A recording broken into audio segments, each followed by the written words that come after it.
গুঞ্জন এবার সত্যি হতে চলেছে। তেল আবিবের রাস্তায় হাজার হাজার লোক মাঠে নেমেছে সরকারের বিরুদ্ধে আন্দোলন করতে।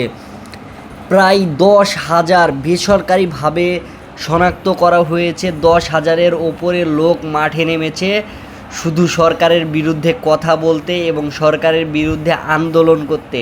কারণ ইহুদিরা চায় শান্তি। তারা ইরানের একের পর এক মিসাইল হামলায় অতিষ্ঠ হয়ে পড়েছে এবং তাদের সর্বোচ্চ নেতার গদি নিয়ে কাড়াকাড়ি শুরু হয়ে গেছে অলরেডি, এবং সবাই মাঠে নেমেছে বেসরকারিভাবে প্রায় 10,000 এবং সরকারিভাবে এটা গোপন করা হয়েছে মাত্র 2,000 লোক মাঠে নেমেছে, এটা জানানো হয়েছে। কিন্তু আসলেই প্রায় 10,000 ইহুদি মাঠে নেমেছে সরকারকে তাড়ানোর জন্য অথবা সরকারের বিরুদ্ধে আন্দোলন করার জন্য।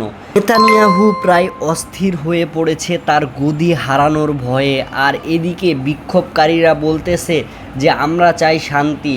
অলরেডি ইসরায়েল এবং যুক্তরাষ্ট্রের শান্তি চুক্তির মাধ্যমে যুদ্ধবিরতি হয়ে গেছে ইরানের সাথে 2 সপ্তাহর জন্য, কিন্তু তারা চায় এটা সারা জীবনের জন্য। এই জন্যই নাগরিকরা মাঠে নেমেছে ইসরায়েলের প্রেসিডেন্টকে এই উচিত শিক্ষা দেওয়ার জন্য। তাই গদি হারানোর ভয়ে নেতানিয়াহু এখন প্রায় বিকল হয়ে পড়েছে। ডেস্ক রিপোর্ট, আর প্রাইম টিভি, ঢাকা।